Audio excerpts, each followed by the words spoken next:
Let's wait for.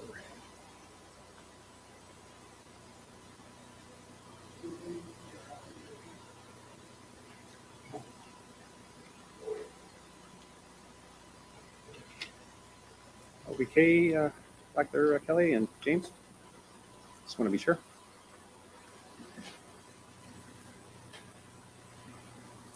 We're good? Okay. Good afternoon, everyone. Thanks for coming out today. Just going to lay a little bit of groundwork. First and foremost, that I'm going to just provide some basic information today. This is in relation to some suspected hate-motivated investigations that are ongoing within the Winnipeg Police Service. We have a number of people here today that are going to provide some information with respect to the work that we are doing and the work that needs to be done with respect to the climate that we're currently dealing with.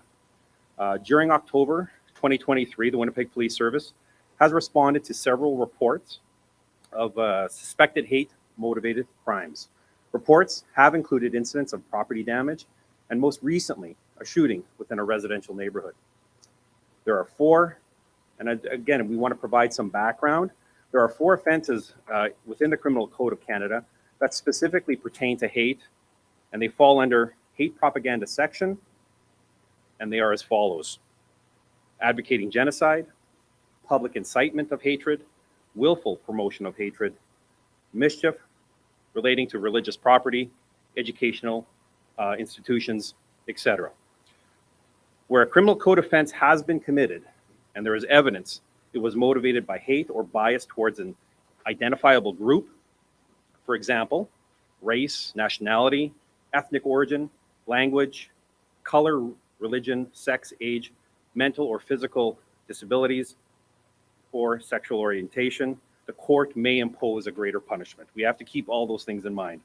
Investigations involving these crimes can be complex, and it's important the public understand this is very complicated, and sometimes it's a pretty confusing topic. So what I want to do now is just kind of lay out some brief synopsis with respect to investigations that we have been made aware of over the past month. And we're, without a doubt, and unfortunately, seeing an escalation in some of these events. Initially, between the 7th and 8th of October, we were made aware of multiple incidents where reports of eggs being thrown at the doors of residents within the South Part area of the city. Those investigations obviously are ongoing. We've had instances where a suspicious circumstance was brought to our attention. On October 12th, we responded to the parking lot of the 100 block of Harrow Street for the report of a vandalized religious item. The damaged item was unattended when officers arrived. We've responded to incidents involving mischief to property, where graffiti was sprayed, and this was on October 13th in close proximity to a school, as well as a place of worship within the River Heights area. Area residents did observe the graffiti and clearly concerned.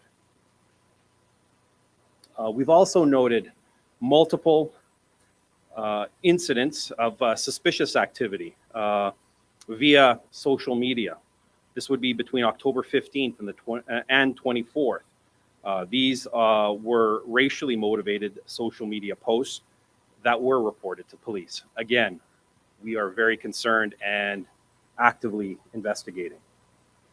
And the most recent incident on October 22nd, at approximately 4:30 a.m., residents of a River Heights neighborhood heard the smashing of the front window of their home. It became apparent that the window had been shot out and police were contacted. None of the residents were injured, thankfully.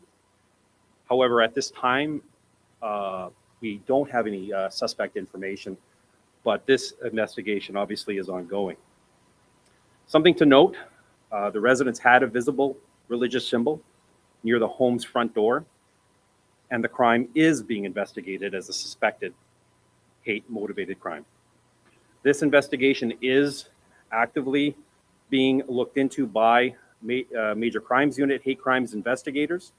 And we are asking anyone with information to call investigators at 986-6219, or if anyone experiences anything like this, calling 911 immediately should be their priority. I think our main message today really is hate crimes have no place in our community. We remain committed to investigating suspected hate-motivated crimes under the provisions of the Criminal Code of Canada, and reports of this nature, or any crimes for that matter, 911 should be called at all times if anybody's safety is being compromised or if there is an incident in progress. Non-emergency lines can, non-emergency calls can be made as well to provide us with valuable information with respect to these concerning incidents. Winnipeg Crime Stoppers is also an option, so there are a lot of options for individuals to report these matters to police.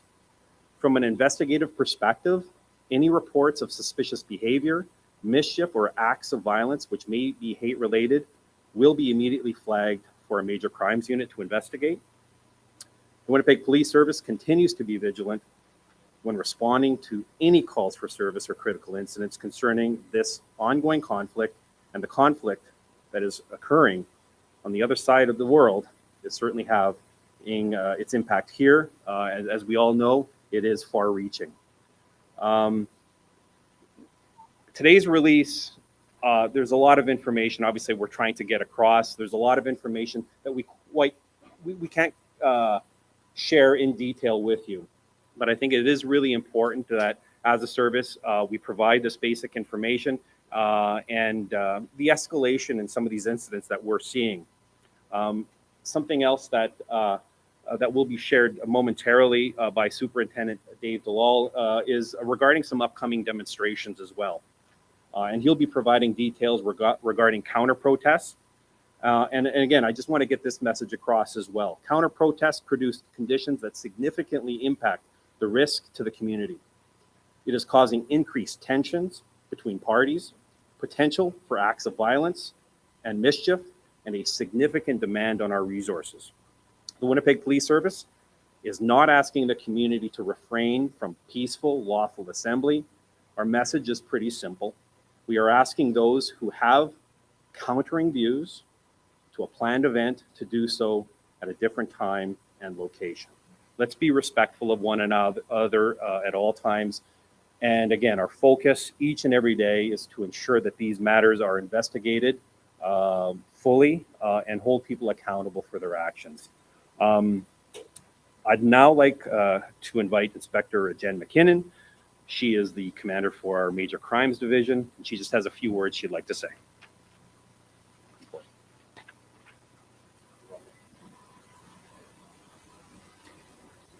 Good afternoon, everyone. I'd like to introduce myself. I'm Jennifer McKinnon, and I'm the Inspector of the Major Crimes Division. My division encompasses homicide, major crimes, financial crimes, and property crimes, and hate-motivated crimes, which is what brings me here today. The ongoing conflict in the Middle East is having a profound impact all over the world. We have not been immune from these effects of the conflict locally. In recent weeks, the Winnipeg Police Service has seen an increase of reported incidents that may be motivated by hate. I am here to talk about behavior, not beliefs. These incidents have escalated from property damage, posting of hate messages and images on social media, emails containing hate messaging, and to most recently, a shooting into a residential home. While I'm unable to comment on these ongoing investigations, I want to share with you that these incidents are being investigated by the Major Crimes Unit as hate-motivated crimes. We are taking this very seriously. It's likely there are further incidents, and maybe people are hesitant to come forward to report to us. I want to encourage anyone who believes they have been a victim of hate-motivated offense to come forward. These can include suspicious behavior, property damage, acts of violence. All incidents reported as or believed to be motivated by hate are being forwarded directly to the Major Crimes Unit. Anyone with information regarding these incidents or wishing to speak with an investigator is encouraged to call our non-emergency number at 204-986-6222. If it's an emergency and you require immediate assistance, please call 911. Thank you. Thank you, Inspector McKinnon. I'll now ask that Superintendent Dave Dalal, he's the Superintendent of Operations, come forward to say a few words. Good afternoon. I'm also going to highlight that Superintendent Bonnie Emerson is here, as she may have some information as well regarding how our police liaison teams interact on the topic that I'm speaking about, and that is community protests and mass demonstrations. So what I'm here to say is that we're seeing a concerning trend in our community that is impacting public safety. My main role is a superintendent of uniform operations, as Jason said, but my secondary assignment is to oversee our event command team. Now, our event command team are the ones responsible for monitoring events in the community, including strikes, protests, rallies, counter protests, and anything that causes large crowds to get together. We also need to assess what, if any, police resources are required to bring together to these events for community safety as well as officer safety. Given the unpredictable nature of crowds and individuals within the crowds, and depending on the issue at hand, police must use all the information available to us to assess what police resources must be assigned to these events. Things such as known attendees, stated intentions, the issue at hand, as well as the focus of the event are just some of the considerations for the event command team when assigning police resources. You may have heard me highlight to the police board in the last year that events are on the rise in our community. Year over year, we've seen more and more events being organized, and a number of factors go into the planning of these events. As you know, anybody with a social media account can organize an event, which then requires the police to do some level of assessment on what is required for that event. This year so far, we are monitoring 235 events already, and this is a substantial draw on police resources. It really does take us away from responding to calls for service from citizens in need, and this is especially important when large police resources are required during counter protests. So those who are calling for help from the police must wait for available police resources while we stand by and monitor these large events. So the trend I want to flag for the community today is, and ask for your assistance with, is the counter protest. It's becoming commonplace that as soon as somebody with a particular view organizes an event in our community, somebody with an opposing view decides to organize an event at that same date and time to offer up their view in the face of those who organized the first event. This counter protest produces conditions that increase risk to the community and to those who have gathered and to the officers assigned. These events require a much larger police presence in order to keep people safe, and they do create harmful situations and amplify emotions. They cause increased tension between the parties, and we've seen acts of violence and mischief at these events already. So we're not asking, the WPS is not asking the community to refrain from peaceful, lawful assembly. We are not trying to police beliefs, as you've heard. We are concerned with the behavior at these events. We are asking that those who have countering views to a particular event that is planned to do so at a different time, location, or date to offer your views on the matter. We're also asking organizers to refrain from having these protests go mobile, because that adds a layer of complexity and community safety to those participating, as well as motorists. Now, last weekend, we had a number of protests and rallies. Each of those protests and rallies had a counter protest organized. It required a significant police response, and it also required police to intervene to keep parties separated as emotions ran high. This trend is very concerning given the volatile nature of crowds. So we're asking for everybody's cooperation to contribute to peace in our community. Again, the Winnipeg Police Service respects the right to freedom of expression and peaceful assembly, including the right to participate in protests and rallies, regardless of your beliefs.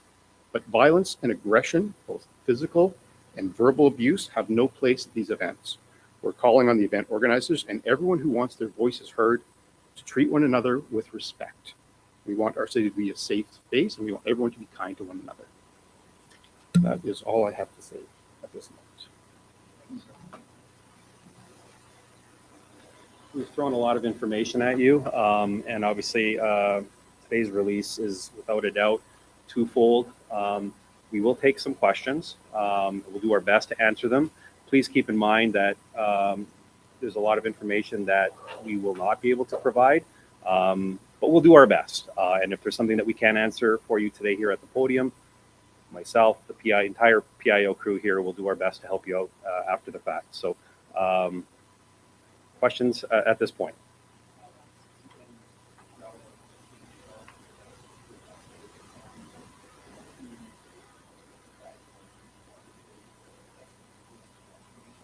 You know, we're investigating a number of incidents in relation to perceived threats of violence or hate, and we're aware of that particular post. I believe there was something that was placed on social media, and you have to understand, and I think the message that we tried to get across today is many of these instances, like the one you're mentioning, Josh, is incredibly concerning and are being investigated as suspected hate motivated.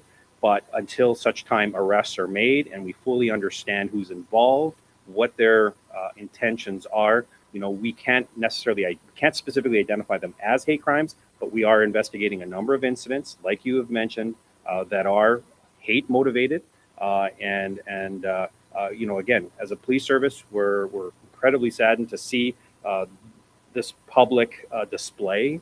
We're acknowledging them and we're investigating them to the best of our ability. Okay. Go ahead.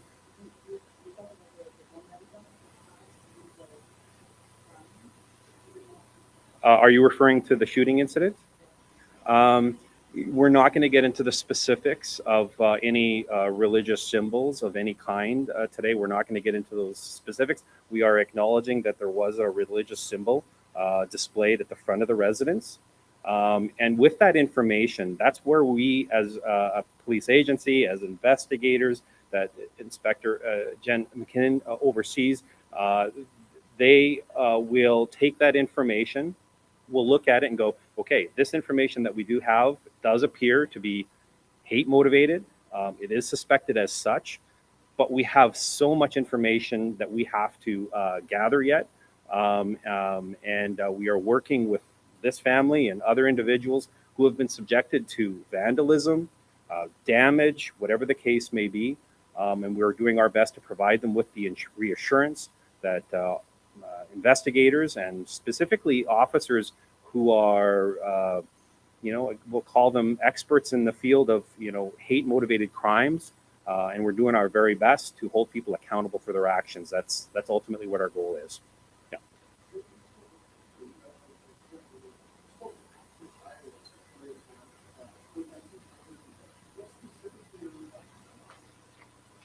So last Saturday, we saw a number of rocks being thrown both in the area of police and to the counter protests. So that's one of the incidents that we're investigating actively. And one of the residents, a number of Jewish associated with social media posts, what those are determined to be hate motivated. What kind of charges percentage would this for those social media posts? Well, I mean, I know there are under the criminal code. I mean, we could be looking at charges of, you know, again, depending on what the comments are specifically. I mean, there are utter threats under the criminal code, but I guess to specifically move forward with charges of these being hate crimes, we have to fully understand what who's involved, what their intent, what their motivations are. And those charges oftentimes aren't until the investigation is complete, until we have all the evidence. Sometimes hate-motivated charges could potentially not even be considered at the time of sentencing after a conviction has occurred. So again, it is really difficult for us to say for sure what charges could be laid, but clearly we are investigating these as suspected, motivated by hatred. But again, we are not in a position to acknowledge them as hate crimes until such time the investigation is complete. And at this time, you see a number of things that hate related or not are specific crimes or those crimes, whatever it is. Have there been any charges laid up to this point? Hate charges? Any charges related to the number of? No, not at this time. No, these investigations are ongoing. They're active. They're fluid. We are encouraging members of the public to come forward. And I think it had already been mentioned by Inspector McKinnon that individuals might be very, they're fearful. They're scared to come forward. And all we can say is, we encourage them, but there's a number of ways individuals can come forward and ensuring that they are safe, have the conversations, and we want to provide them with the reassurance that we are actively involved in these investigations, and we're going to provide them with all the supports we can. Absolutely. From a legal standpoint, is there anything that we can do to ensure that there aren't counter protests, or is this more of like an ask? This is an ask. I mean, like I said, everybody has the right to peaceful protest and peaceful assembly. Where the challenge is when they tend to do that in the face and in the same location of those with very strong opposing views.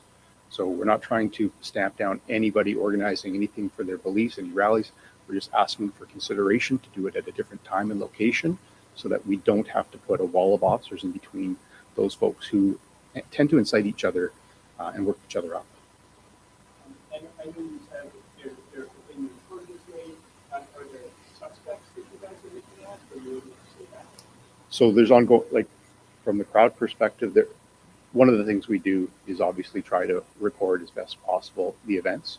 And so post-event, we go through all the evidence that we've collected and see if we can identify anybody who's done anything that would warrant charges. I'm not aware of anything around that one, sorry. I'm not sure. It was very dependent on the dynamics of the situation, whether officers are outnumbered, whether seizing that item at the time would cause a reaction. So it's very dependent on it, and I'm just sorry, not quite sure on that exact one you're asking about.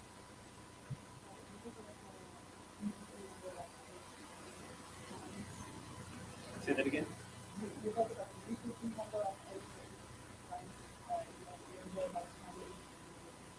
Yeah, I think our main message there is obviously we're seeing an increase. We're seeing an escalation with respect to the types of incidents. I mean, today we're acknowledging a number of incidents that range from some property damage, spray painting.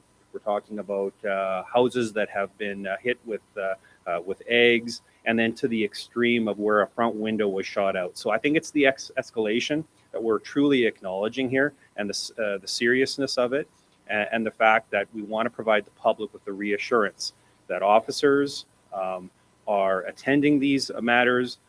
We are noting the potential of hate-motivated hate-motivated component to it. Excuse me. And members of our major crimes unit will be actively involved. So I think that's the escalation that I'm referring to. I don't have specific numbers to provide you, but I think today I've acknowledged roughly 10 incidents from roughly the first week of October to today. I'm sorry? Roughly, yeah.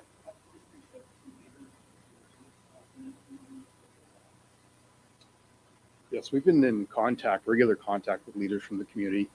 And well, the Jewish Federation has sent out a message asking community members not to participate in counter protests. Clearly, there's individuals who have their own views on insisting that their views must be heard in the voices of the Palestinians that are organizing their protests. So we're asking again for everybody to show restraint and peace and not organize a counter protest. I'm not aware per se of today. Okay. Superintendent Bonnie Emerson. Hi, I'm Superintendent Bonnie Emerson from the portfolio, community engagement. To answer the two different questions, one is our diversity section and our police liaison teams do ongoing pre-event, event, and post-event engagement. And that's with organizers of events for mass demonstration and assembly. And it's also ongoing within the diversity unit, ongoing strategic partnerships. That's that first piece. The second piece is we have met with from the liaison team. So to be clear, Superintendent Dalal's portfolio from special events has the overarching responsibility of police response. The portfolio that I'm speaking to is utilizing the measured approach, utilizing the national framework that we spoke about a year ago, right, on police response to mass demonstration. How do we utilize education before enforcement to de-escalate situations? So to that end, yes, we've met with organizers of event, constantly engage with organizers, influencers, and community leaders. I'm not going to be identifying in a public forum who we've met with, but I can assure you that we have met with them. It is ongoing, and I am open to that ongoing dialogue because there's different events being planned, not just within these communities regarding this situation. So that is an ongoing premise that we have. Okay, if there are no further questions, we'll end it there. If there are any follow-up questions that may come, by all means, contact the PIO directly. We'll do our very best to assist you. So thanks again for coming out. Have a good afternoon.